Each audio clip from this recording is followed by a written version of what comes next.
स्वराज्य वार्ता, आवाज जनसामान्याचा।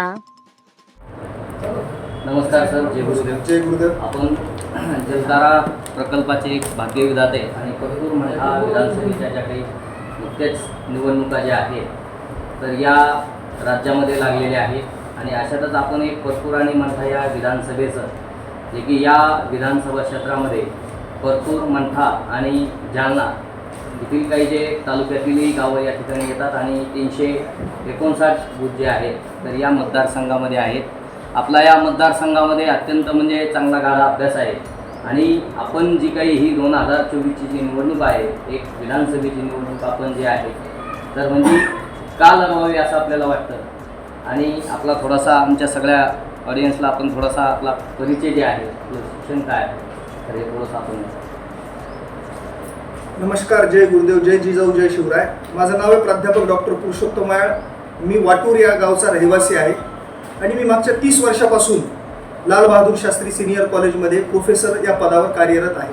असंख्य विद्यार्थ्यांना मी राज्यशास्त्राचा आहे, राजकारण हा राज्यशास्त्राचा एक अंग आहे आणि त्या विषयाचा मी प्रोफेसर असल्यामुळं पहिल्यापासूनच मला राजकारणाची आवड होती. परंतु मी डायरेक्टली राजकारणात आलो नाही.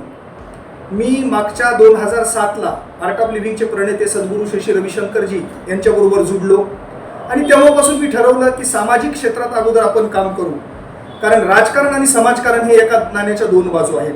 मी तर असं समजतो की जो माणूस समाजकारणातून राजकारणात गेला तोच दीर्घकाळ टिकला आणि खरंच त्याने जे राजकारण केलं हे समाजहिताचं राजकारण केलं. पण आज तशी परिस्थिती नाही राहिली. असे मोठमोठे नावं जे अजरामर झालेले येतं, जसं की यशवंतराव चव्हाणाचं नाव आपण घेऊ, समाजकारणातून राजकारणात आले. अटल बिहारी वाजपेयींचं नाव घेऊ, समाजकारणातून राजकारणात आले. तर या लोकांना समाजाच्या प्रश्नांची म्हणजे प्रॅक्टिकली जाणीव असते आणि मी सौभाग्यशाली आहे की मी मागच्या 17 वर्षापासून या पंचकृषीमध्ये आर्ट ऑफ लिव्हिंगच्या माध्यमातून वेगवेगळे कार्यक्रम, वेगवेगळे प्रकल्प, समाजहिताचे वेगवेगळे कार्यक्रम राबवतोय. या मतदारसंघातल्या 241 गावांमध्ये जलधाराच्या माध्यमातून मी मागच्या 12 वर्षापासून काम करतोय आणि मला माहिती आहे की निम्न दुधना प्रकल्पाचे 25 गावं जर सोडले तर परतूर, मंठा तालुक्यात आणि जालना तालुक्यातले 29 गावं असे 241 गावांचा हा मतदारसंघ आहे. प्रचंड पाणी टंचाईचा सामना करणारा हा मतदारसंघ आहे. इथल्या शेतकऱ्यांचा सोयाबीन, हरभरं म्हणजे जेमतेम जिरायती शेतीवर अवलंबून असणारा आणि कोरडवाहू शेतीवर अवलंबून असणारा इथला शेतकरी आणि म्हणून तरुण मुलं निर्वासित होऊन कामधंदे शोधण्यासाठी शहराकडे चाललेले आहेत. मी हे चित्र पाहत होतो आणि मी स्वतः प्रोफेसर असतानाही गावात राहिलो. आजही मी वाटूरलाच राहतो आणि माझा संकल्प आहे की मला गावातच राहून माझ्या गोरगरीब शेतकऱ्यांची, माझ्या तरुण मुलांची मला सेवा करायची आणि त्यांना एका आर्थिक समृद्धीच्या उंचीवर न्यायचं आहे. आणि म्हणून मी 17 वर्षापासून निस्वार्थपणे समाज कल्याणाचे काम आर्ट ऑफ लिव्हिंगच्या माध्यमातून करतोय. मी 10 वर्षापूर्वी आपल्या तालुक्यामध्ये 6 गावाला 650 शौचालय बांधले. 32,000 रुपयाचे एक शौचालय. खडकी असेल, यदलापूर असेल, नांद्रा असेल, खांडवी असेल, वाडी असेल, आनंदवाडी असेल, श्रीधर जावळा असेल, या गावांना महिला जागृतीसाठी त्याचबरोबर महिलांच्या आरोग्यासाठी सातत्यानं आर्ट ऑफ लिव्हिंगच्या माध्यमातून वेगवेगळी शिबिरं घेऊन मी सातत्यानं हे उपक्रम राबवले.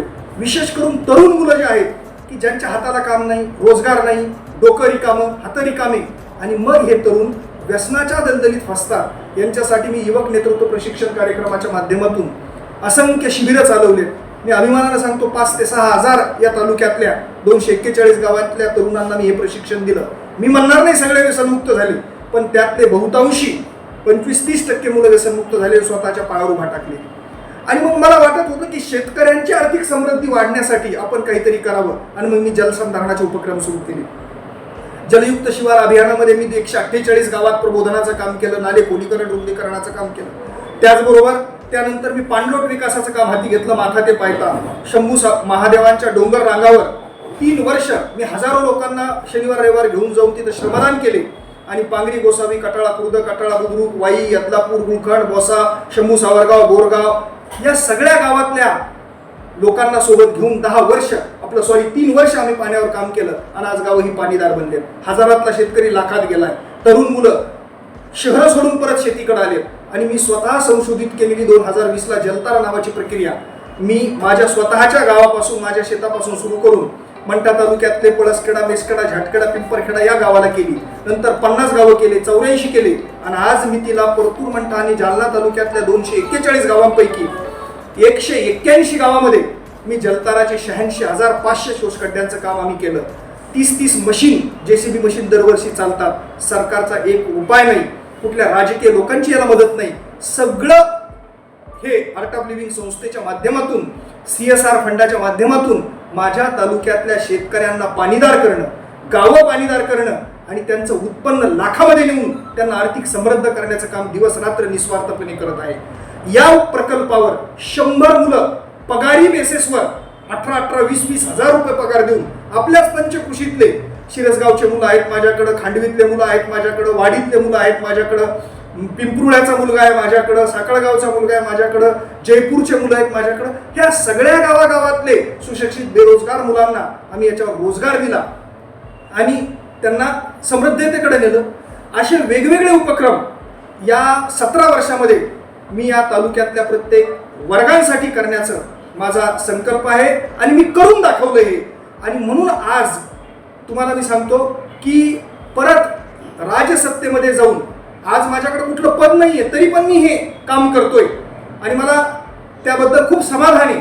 पण लोकांमधून मागणी आली की सर आता तुमच्यासारखा एखादा प्रामाणिक माणूस, तुमच्यासारखा एखादा समाजाची जाण असलेला, लोकांच्या प्रश्नाला वाचा फोडून त्यावर उपाय शोधणारा नाही तर उपाय शोधून तो प्रत्यक्षात करणारा माणूस आमचा प्रतिनिधी असायला पाहिजेत. आणि लोकांच्या आग्रहास्तव मी येणाऱ्या विधानसभेचा विचार करायला लागलोय आणि मी तयारीला सुरुवात केलेली आहे. जेव्हा आरक्षण लढ्यासाठी आत्महत्या केल्या त्यावेळेस सुद्धा आपण अनेक आपल्या प्रबोधनाच्या माध्यमातून म्हणा, त्याच्या माध्यमातून म्हणा, आपण सातत्याने काम केलं. पण एकंदरीत पाहता आता जे की आपण आर्ट ऑफ लिव्हिंगच्या माध्यमातून जे काम केलं आणि एकदम आर्ट ऑफ लिव्हिंगच्या माध्यमातून हे सामाजिक काम करत असताना आपण अचानक जे आहे तर आपण राजकीय इकडे येण्याकडे आपला काय मानस आहे?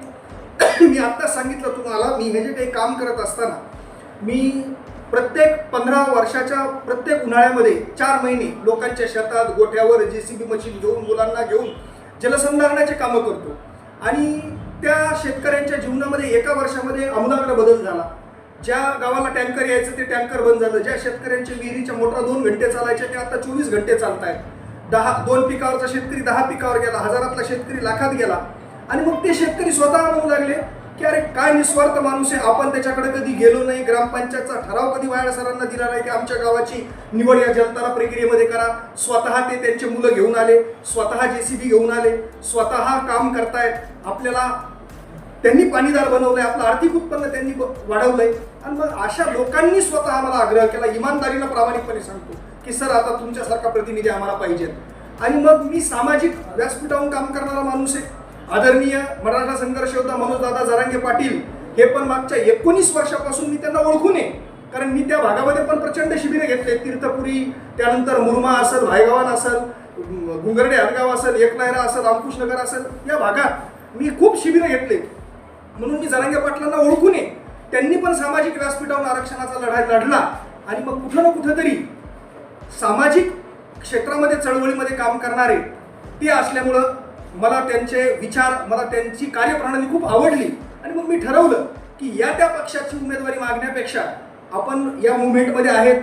जसं जरांगे पाटलांना अपेक्षित आहे की माझा शेतकरी लखपती झाला पाहिजेत, माझे तरुण मुलं व्यसनमुक्त झाले पाहिजेत आणि त्यांच्याच माध्यम म्हणजे अपेक्षित असलेल्या कार्यप्रणालीमध्ये मी मागच्या 17 वर्षापासून काम करतोय. आणि म्हणून मला असं वाटलं की आपण आदरणीय दादांच्या माध्यमातून त्यांच्या विचाराला पुढे न्यावं.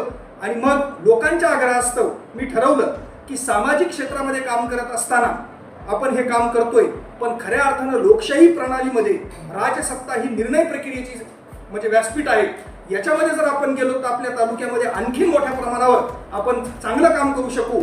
आणि आपल्यासारख्या माणसाला जर संधी दिली तर निश्चितपणे तरुण असतील, शेतकरी असतील, जेवढे काही घटक असतील की ज्यांना ज्या प्रश्न आज त्यांना भेडसावत आहेत त्यावर उपाय शोधून तो उपाय प्रत्यक्षात अंमलात आणण्याचं काम आपण करू.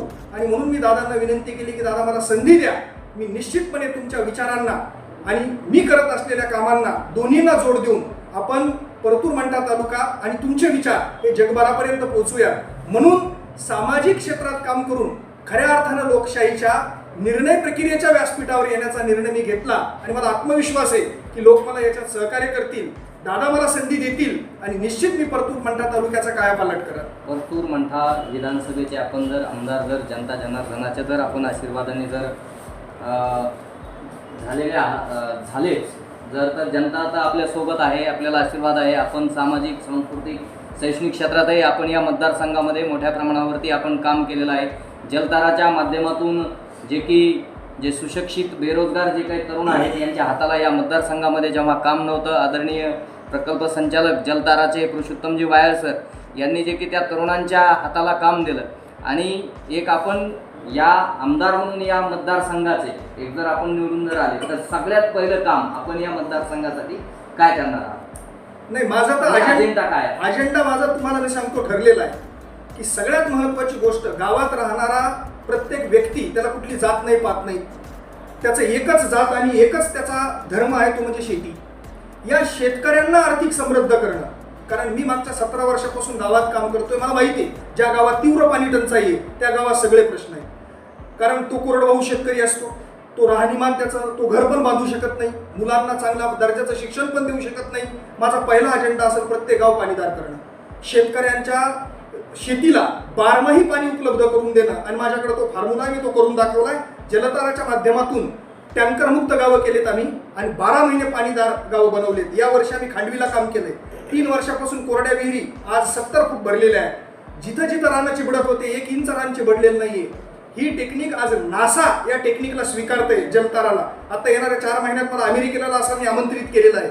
तर या माध्यमातून माझ्याकडे सगळे पर्याय आहेत. मी प्रत्येक गाव पाणीदार करणार, प्रत्येक शेतकरी बागायतदार करणार आणि सोबत माझा तरुण जो काही युवक आहे यांना व्यसनमुक्त करून यांच्या हाताला काम देणं आणि त्यांच्यामध्ये आत्मविश्वास देणं. त्याचबरोबर या तालुक्यातल्या प्रत्येक शाळेमधल्या प्रत्येक छोट्या छोट्या मुलांना दर्जेदार शिक्षण, संस्कारयुक्त शिक्षण हे देण्याचं खूप गरज आहे. कारण आज तुम्हाला मी सांगतो सोशल मीडियानं आणि मोबाईलनं 5-5 वर्षाचे मुलं पण आज फेसबुक यूट्यूबवर एवढे काही ॲडिक्ट झालेले आहेत की याने येणारा काळ कोणत्या दिशेला जाईल हे तुम्ही आम्ही सांगू शकत नाहीत. म्हणून त्यांना संस्कारक्षम शिक्षण मिळणं हे खूप महत्त्वाचं आहे. हे होते माझ्यासोबत जोडले गेलेले पुरुषोत्तमजी वायर सर, प्राध्यापक, जे की सर की आता जे मराठा आरक्षणाची जी काही भूमिका जी आहे तर याविषयी आपली काय भूमिका असते? जे की एकीकडे की माननीय एकनाथ भाईजी शिंदे मुख्यमंत्री या राज्याचे जे आहेत तर जरांगे पाटलांनी सांगितलं की बाबा यांनी तात्काळ म्हणजे अध्यादेश जे आहे ते काढला पाहिजे आणि गाईच्या कुणबी नोंदी सापडलेल्या आहेत. तर आपण याच्याकडे या गोष्टीकडे आपण कशा बघता? ही तात्काळ प्रक्रिया झाली पाहिजे का? आपल्याला काय वाटतं? झाली पाहिजे. 14 महिन्यापासून आदरणीय मनोजदादा जरांगे पाटलांचा लढा सुरू आहे.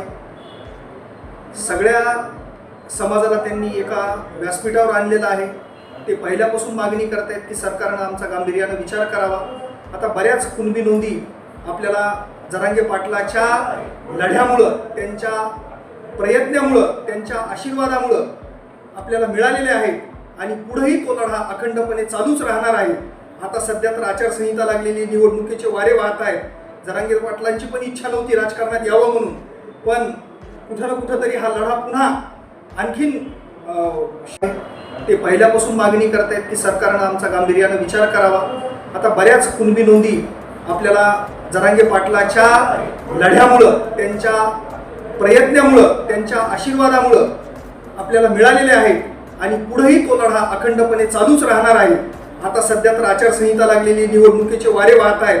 जरांगे पाटलांची पण इच्छा नव्हती राजकारणात यावं म्हणून, पण कुठं ना कुठं तरी हा लढा पुन्हा आणखीन शेवटच्या टोकापर्यंत त्याचा लाभ मिळावा यासाठी त्यांनी हा निर्णय घेतलेला आहे. आणि निश्चित मला आत्मविश्वास आहे दादावर की ते त्यांना अपेक्षित असलेल्या सगळ्या मागण्या हे पूर्ण करतील, एवढं मी या ठिकाणी सांगू शकतो. दैनिक शेतकऱ्याचा बुलंद आवाज या माध्यमातून जे आपण आज मुलाखत घेतली आदरणीय प्राध्यापक पुरुषोत्तमजी वायर सर यांची, त्यांनी सांगितलं की बाबा स्वातंत्र्य, समता, बंधुता आणि न्याय ही मूल्ये घेऊन व ही मूल्ये अभिप्रेत करून खऱ्या अर्थानं की जे की मी सामाजिक सांस्कृतिक क्षेत्रामध्ये तर काम सातत्याने करतोय, पण मात्र माझा राजकीय याच्यामध्ये येण्याचा जो काही मानस आहे तर इथल्या परतूर आणि मंठा या मतदारसंघामधला जो कायापालट आहे तो कायापालट करण्यासाठी व तरुणांच्या जे की तरुण असतील तरुणी असतील यांच्या हाताला कुठंतरी काम मिळालं पाहिजे आणि जलतारा प्रकल्पाचं काम अधिक प्राबल्यपणाने या मतदारसंघामध्ये कसं करता येईल व या ठिकाणचा जो काही माझा शेतकरी राजा आहे तर तो कसा सुख समृद्धी होईल, जे की या ठिकाणी आपण बघतोय की अनेक सोयाबीनचे भाव असतील, मालाचे जे विविध प्रकारचे जे काही भाव असतील, कापसाला योग्य भाव नाही, दर नाही आहे. त्याचबरोबर की परतूर आणि मंठा विधानसभा क्षेत्रामध्ये आपण गेल्या अनेक वर्षांपासून पाहतोय की या ठिकाणचे शेतकऱ्याचे जे काही आडत दुकानचे जे आहेत तर सोयाबीनसाठी चालू असतात, पण नाफेड केंद्र जे आहेत तर वेळेवरती चालू होत नाहीत. नाफेड केंद्र वेळेवर चालू होण्यासाठी, शेतकऱ्याच्या मालाला योग्य भाव मिळवण्यासाठी व तसेच मेडिकल कॉलेज असेल, एज्युकेशनल काही डिपार्टमेंट असतील, इंजिनिअरिंग कॉलेज असतील, तसेच एखादे जे की शुगर फॅक्टरी जे आहे तर या तालुक्यामध्ये आता भरमसाठ असं जाळं जे आहे तर ऊसाचं जाळं आहे आणि शेतकरीसुद्धा म्हणजे समृद्ध होण्यासाठी जे आहे तर मी अत्यंत म्हणजे शेवटपर्यंत मी प्रयत्न करणार आहे असं बोलताना प्राध्यापक पुरुषोत्तमजी वायाळ सर, जलतारा प्रकल्पाचे आणि तसेच प्राध्यापक म्हणून बी ज्यांनी काम केलं, यांनी आज आमच्या दैनिक शेतकऱ्याचा बुलंद आवाज या चॅनलसोबत